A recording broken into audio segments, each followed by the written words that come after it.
ناظرین، national news of India کے خبرنامے میں آپ کا خیر مقدم ہے۔ میں ہوں عبدالحمید شوکت۔ آئیے دیکھتے ہیں خبریں۔ ایک روز قبل اختتام پذیر ہونے والے تلنگانہ اسمبلی کے سرما اجلاس میں کئی ایک ریکارڈز قائم ہوئے۔ جاریہ سال منعقد ہونے والا سرما اجلاس سب سے طویل اور پرامن رہا، جس میں حکومت نے متعدد موضوعات کو مباحثے کے لیے پیش کیا اور دیگر مسائل پر اپوزیشن کے سوالوں کے جواب دیے گئے۔ اسمبلی اجلاس کے ایک دن میں 15 مسائل پر مباحثہ ہوا۔ اس تمام سیشن کے دوران اپوزیشن ارکان کی ہنگامہ آرائی اور احتجاج جیسا کوئی منظر دیکھنے کو نہیں ملا۔ ریاستی وزیر KTR نے حکومت کی مختلف فلاحی اسکیمات پر تفصیلی روشنی ڈالی۔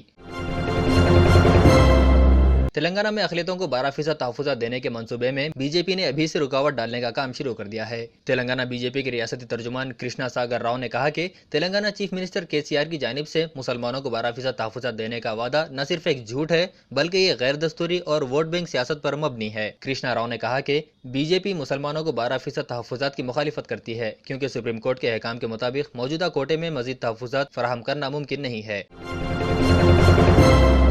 تلنگانہ پردیش کانگریس کمیٹی صدر اتم کمار ریڈی نے نوٹ بندی فیصلوں کو لے کر وزیر اعظم نریندر مودی اور Telangana chief minister K Chandrashekar Rao کو تنقید کا نشانہ بنایا۔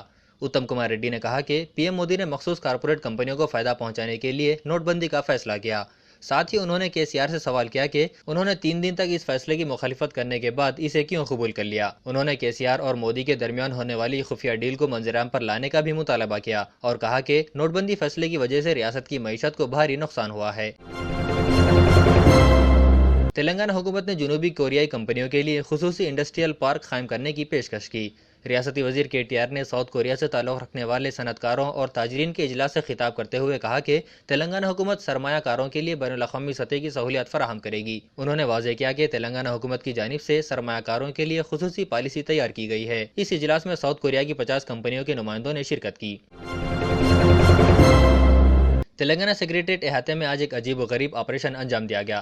سیکریٹریٹ احاطے میں واقع ایک درخت پر لگے مانجے میں ایک چیل پھنس گئی، جسے نکالنے کے لیے دونوں ریاستوں کے سب سے بڑے فائر انجن اور 50 سے زائد پولیس جوانوں کی خدمت حاصل کی گئی اور 4 گھنٹوں کی جدوجہد کے بعد چیل کو مانجے سے نکال کر آزاد کر دیا گیا۔ واضح رہے کہ سنکرانتی تہوار کے موقع پر پتنگ بازی میں چینی مانجے کے استعمال سے انسان اور پرندے شدید زخمی ہونے کے واقعات پیش آتے ہیں، جبکہ سینکڑوں پرندے اس مانجے کی زد میں آ کر ہلاک بھی ہو جاتے ہیں۔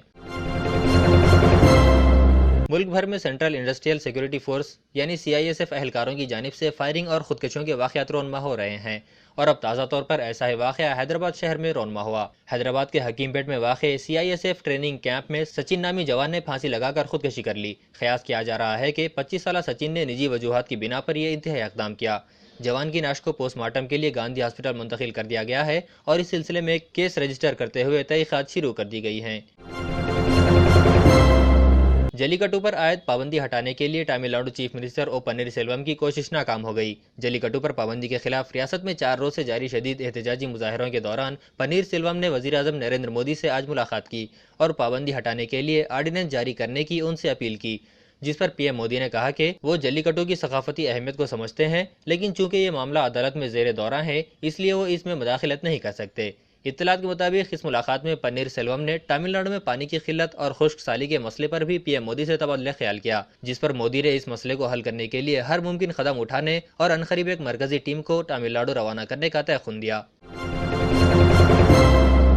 اس دوران تامل ناڈو میں جلی کٹو کی تائید میں شدید احتجاجی مظاہروں کا سلسلہ تیسرے روز بھی جاری رہا۔ آج بھی ہزاروں لوگوں نے جلی کٹو پر سپریم کورٹ کی امتناع کے خلاف چنائی کے مرینا بیچ پر جمع ہو کر احتجاج کیا۔ تامل ناڈو کے علاوہ مرکزی زیر انتظام علاقے پڈوچیری میں بھی مظاہرے کیے جا رہے ہیں، جہاں کالج کے طلبہ اور مقامی افراد نے اس پابندی کو ہٹانے کا مطالبہ کرتے ہوئے احتجاجی ریلیاں نکالی۔ AIADM کے جنرل سیکریٹری ششی کلا نے کہا کہ پارٹی MPs بھی صدر اور وزیر اعظم سے ملاقات کرتے ہوئے امتناع کو برخاست کرنے کی کوشش کریں گے۔